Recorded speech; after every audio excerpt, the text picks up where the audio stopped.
So, okay, so I haven't made a video in so long, and that's simply because towards the end of my pregnancy, I started getting super lazy. Like, I was so tired all the time. So, I didn't make videos. But then when I hit 39 weeks, I actually delivered my daughter. So, this is going to be my labor and delivery vlog / story, because I'm going to insert some clips throughout the labor and delivery. Okay, so let me see, I'm trying to think how far back I want to go. On New Year's Eve, we'll start there. On New Year's Eve, no, let's not start there. At my 38-week doctor's appointment, I went to the doctor and I was not dilated, but my cervix was soft. So my doctor was like, basically, you're not dilated, your cervix isn't doing anything, you still have some time, just walk around and, try to do things to jumpstart my labor. So that's what I have been doing, but, I wasn't dilating or anything. So, let's skip to 39 weeks. At 39 weeks pregnant, I have been having Braxton Hicks, but they weren't, super strong. They were just the regular ones that I have been feeling. And BTW, if I'm rocking, it's because I'm holding my daughter and she's eating right now. But yeah, so I have been having the Braxton Hicks, but it wasn't anything serious. And then on New Year's Eve, we had a watch night service at my church. So we went to watch night service, came home. Around 2 a.m. I was in the bed and I felt like I was having a Braxton Hick, and I was like, oh, there's so much pressure down there. And I had got up because I was like, I have to use the bathroom. She's pushing so much on my bladder. So that's what I did. I went to the bathroom, and after I had finished using the bathroom, I got up, I got back in my bed, and then I felt some liquid coming out. And I was like, am I peeing on myself? Did I not wipe good? So I went back to the bathroom, and as soon as I sat on the toilet, I felt this stream of liquid just running out. And I was trying to stop it, but it wasn't stopping. And my doctor has said if you feel liquid coming out and you can't stop it from coming out, then your water broke. So I was like on the toilet calling my mother, and she was in the next room asleep, and she would not wake up for anything. So I got up off the toilet and I'm like, Mom, I think I just broke my water. And she's looking at me in shock, like, what? And I'm in shock too, because I hadn't been dilated at all. So then we were just kind of like, okay, well, let's see what happens kind of thing, because I wasn't really sure, because I did just use the bathroom. So then we're just kind of like, okay, let's give it a few minutes. But as soon as we said that, more liquid was coming out, and I was like, okay, now we need to go to the hospital.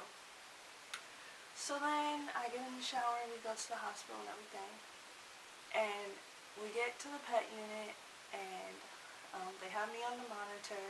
They're monitoring my contractions and her heartbeat, and the doctor comes in, and they have to check your fluid to see if it was actually your water breaking or if it was just pee or something. So when the doctor came in to check my fluid, when he checked it, he said that it wasn't obvious that my water had broken because it wasn't gushing out, or something else, like they swabbed me, something. So then he said they had to do a speculum exam. So a few minutes later, he came in, did the speculum exam, and he confirmed that my water had broken, and I was 2 centimeters dilated. Now, the issue was that I wasn't in labor, so to speak. Even though my water had broken, I wasn't really having contractions at all. So they admitted me, and they decided to use the Foley bulb to dilate my cervix. And let me just tell you, like, when they put that junk in, when they inflated the bulb, it didn't hurt. But when they just have to go in you, because they have to go so far in you, that junk hurt. And I was just so uncomfortable. Like, I was so ready for this junk to be over with. So they moved me into my labor room, and I had the ball in for the balloon in for I want to say maybe it had to be more than 3 hours. A few hours, because it was turning into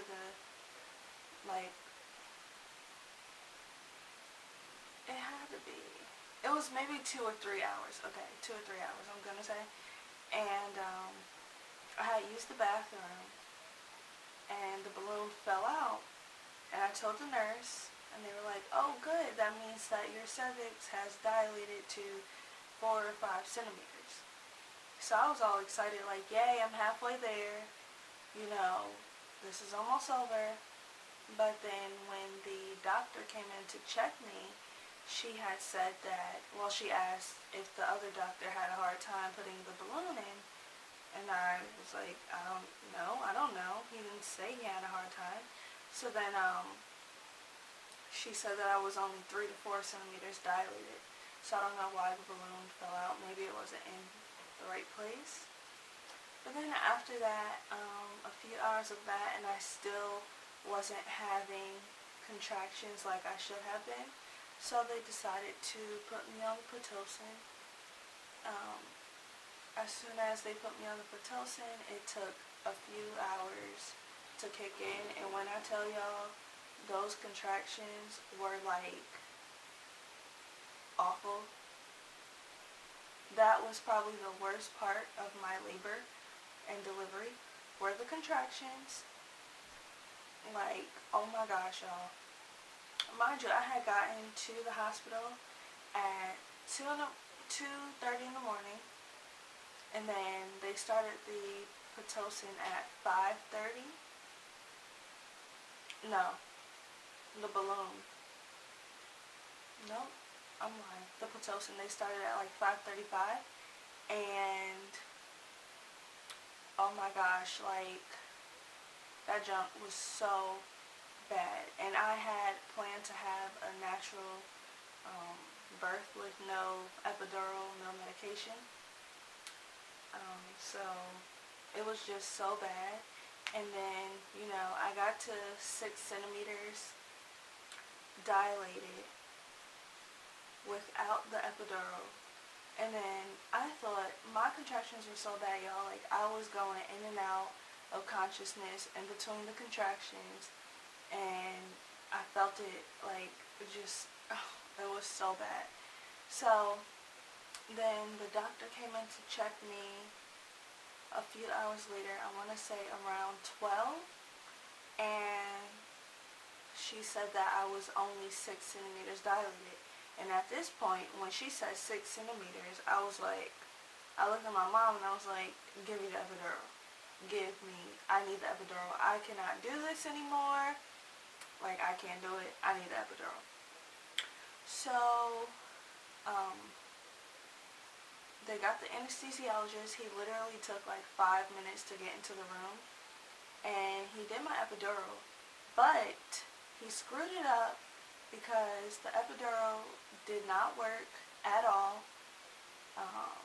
I think the medicine, I don't know what he did, but the medicine ended up spilling all over my back instead of going into the tube like it should have been. So that was just awful.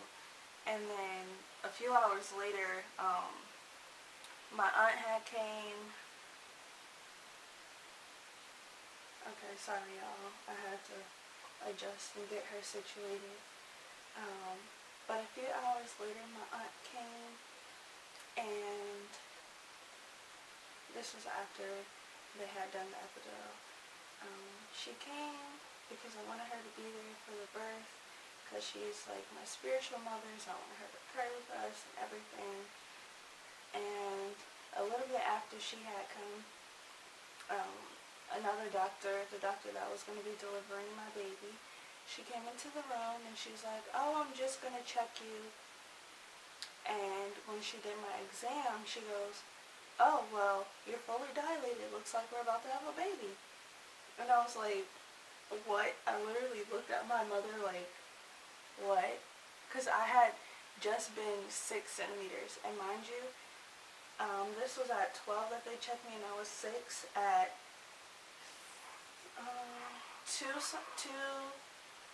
about 2.5 hours later. I'm 10 centimeters dilated. And it was so weird because my progression was very slow. I had already been in labor for like maybe 9-10 hours. So I was 10 centimeters dilated, and I had my daughter at 3:10 p.m. The doctor was amazing. It wasn't my regular OB because she was attending to something else. I'm not quite sure. But this on-call doctor was amazing. They all work together since they're part of the same network. So when she came in, she asked me if I got the epidural because she saw how much pain I was in. And I told her I got it 2 hours ago. And she was like automatically on it, like, something's not right. They didn't do it right. Go call the anesthesiologist back. Someone has to come in here. We got to get her good, you know? So she called another anesthesiologist, and instead of having them put the epidural through my back, she had them do it through an IV. And when they did this epidural, this time, like, it hit me, well, I don't know how I should say this, like,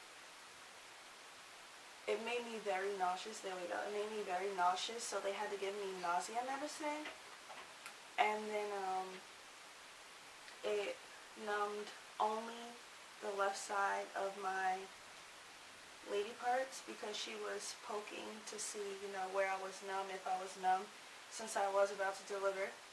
And I was only numb on the left side of my lady part, and she was like, "Okay, so it only went to this side." So she gave me a general anesthetic on the other side, and she started poking at me to make sure I was numb, which I felt pressure, but as far as pain, I didn't feel pain. However, I still felt my contractions in my stomach. I still felt it there, not in my back, but like in my stomach. I felt my contractions the whole entire time. So after she gave me the general anesthetic, I started pushing. I pushed for about, I want to say 30 to 40 minutes, and my daughter was born. I did have to get an episiotomy, and I don't know if I had a 3rd degree. I'm not sure which degree my tear was, but I did have to get an episiotomy because my pushes weren't getting her out how she had to be. So, okay, sorry about that. My camera died. This is the 2nd time I'm trying to film this part, so hopefully it doesn't die on me again.